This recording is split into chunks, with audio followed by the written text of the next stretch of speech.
Simone de Beauvoir no nació rebelde, se construyó a sí misma como una escultora que modela su destino. En su infancia parisina, la rigidez burguesa marcaba cada gesto, cada palabra, cada sueño permitido. Pero bajo la apariencia dócil de una niña estudiosa, latía una mente inquieta que se negaba a heredar la sumisión de su madre. Mientras otras soñaban con novios y anillos, ella llenaba cuadernos con pensamientos sobre libertad y destino. A los 15 años ya discutía de filosofía con la intensidad de una tormenta, convencida de que pensar podía ser el acto más revolucionario de todos. Desde ahí empezó un viaje sin retorno hacia la emancipación, un viaje que transformaría su vida y la de miles de mujeres en todo el mundo. En la Universidad de la Sorbona destacó con una fuerza que inquietaba incluso a sus maestros. Era brillante, veloz para razonar, feroz para debatir.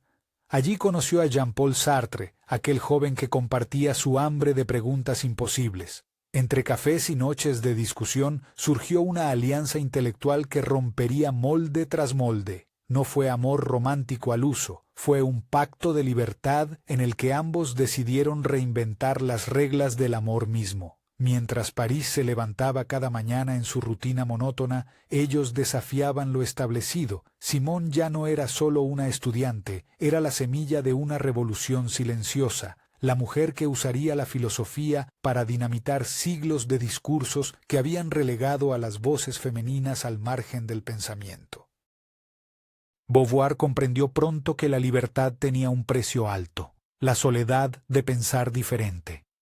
Sus primeras obras la mostraron reflexiva, pero también audaz. Atreverse a escribir como mujer era un acto de desafío frente a una literatura colonizada por hombres. No quería repetir sus gestos ni sus metáforas, quería inaugurarlas. En sus diarios anotaba cada duda y cada derrota cotidiana, consciente de que la transformación personal no ocurre de repente, sino como capas que se desprenden. Esa escritura íntima fue su laboratorio de mutaciones. Quien la lea siente cómo se desarma y se reconstruye sin tregua. Era la filósofa y la mujer enfrentándose, una contra la otra, buscando reconciliar el pensamiento con la experiencia, lo abstracto con la piel. Cuando publicó El segundo sexo, el mundo intelectual se estremeció. Ninguna obra había desnudo tan crudamente los mecanismos que hacían de la mujer un espejo del hombre. Dijo una frase que marcaría generaciones: no se nace mujer, se llega a serlo. Aquello era dinamita pura. Las instituciones temblaron, los críticos se escandalizaron. Muchas lectoras lloraron reconociéndose. Beauvoir había puesto palabras al malestar sin nombre de millones. Y lo más fascinante era que no lo hacía desde el odio, sino desde la lucidez. Entendía la historia como una cadena de herencias simbólicas y se propuso quebrarla. Su propia vida pasaba a ser el ejemplo viviente de lo que escribió. Reinventarse no como deseo abstracto, sino como destino elegido conscientemente.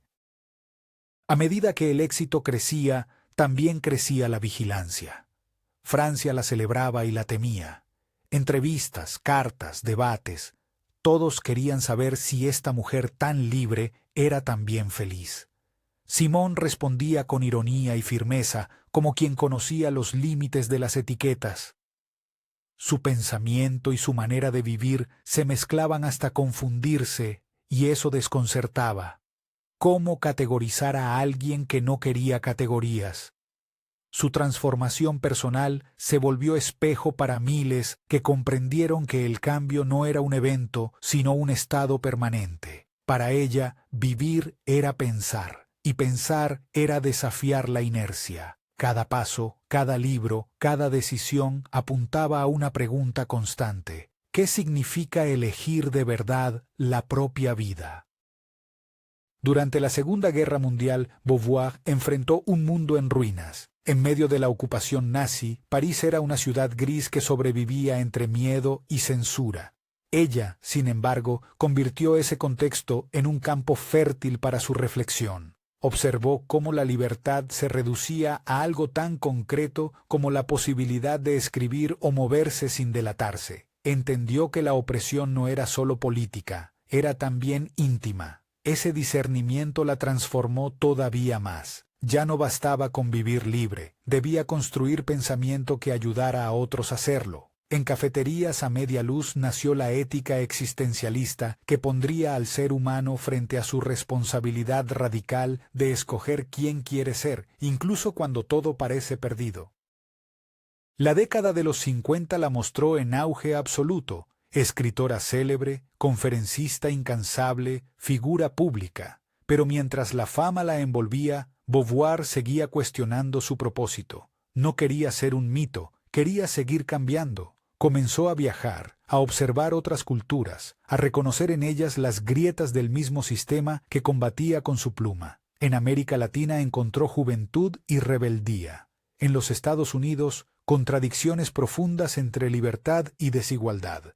Cada experiencia afilaba su mirada. En sus cartas se confesaba cansada de ser símbolo, deseosa de seguir aprendiendo. Era una constante fuga hacia lo nuevo. En cada viaje dejaba atrás la piel anterior, como si el movimiento físico pudiera acompañar la metamorfosis interior. Su relación con Sartre atravesó décadas, repleta de pactos, distancias y reencuentros. Ambos se permitían amar sin poseer, una idea escandalosa para su tiempo. Pero lo sorprendente es que esa libertad no fue anarquía emocional, sino filosofía encarnada. Cada decisión afectiva era un ejercicio de coherencia con sus principios. Beauvoir transformó el amor en laboratorio ético, un lugar para ensayar nuevas formas de vincularse. En un siglo acostumbrado a la fidelidad como cárcel, ella propuso otro camino más honesto y más complejo. Este experimento vital se reflejaba en su escritura, donde la pasión y la razón no eran enemigos. De esa tensión nació una Simone más completa, una mujer que aprendió que ser libre también implica asumir el vértigo de la ambigüedad.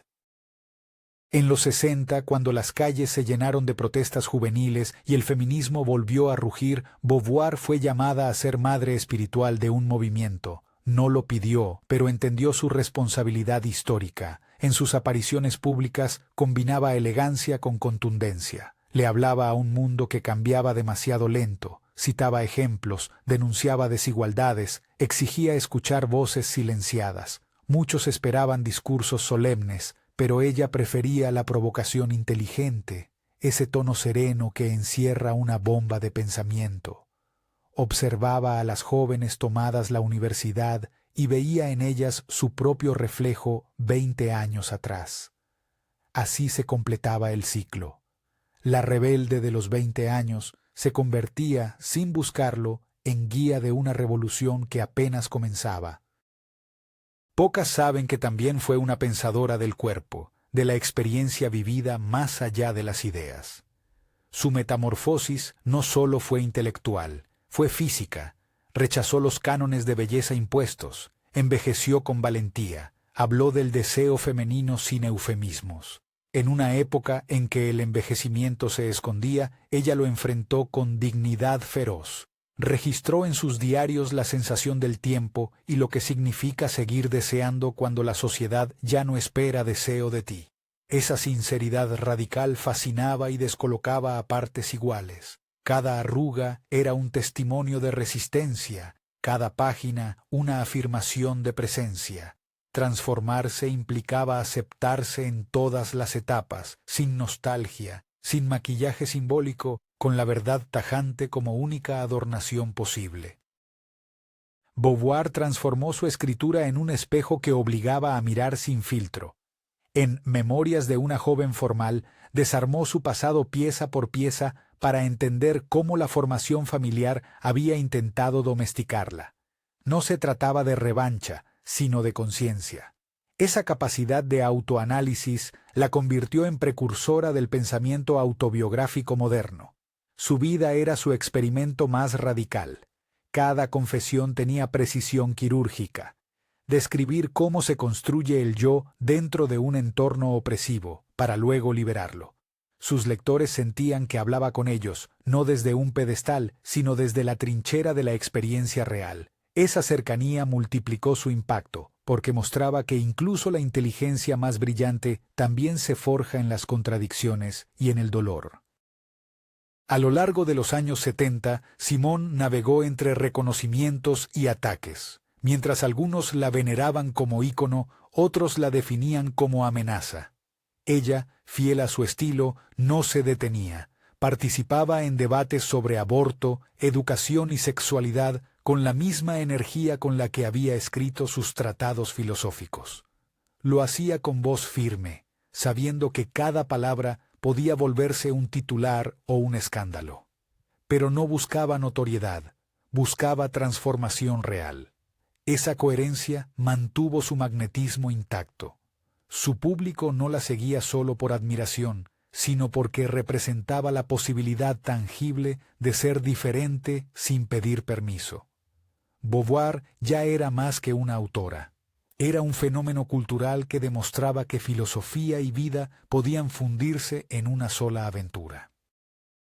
Con el paso del tiempo, lejos de suavizar sus ideas, las afiló aún más. En cada entrevista sorprende su mezcla de ternura y contundencia. Hablaba del amor, la vejez, la política y la muerte con un mismo tono sereno, sin dramatismo, como quien ha comprendido la infinitud del cambio.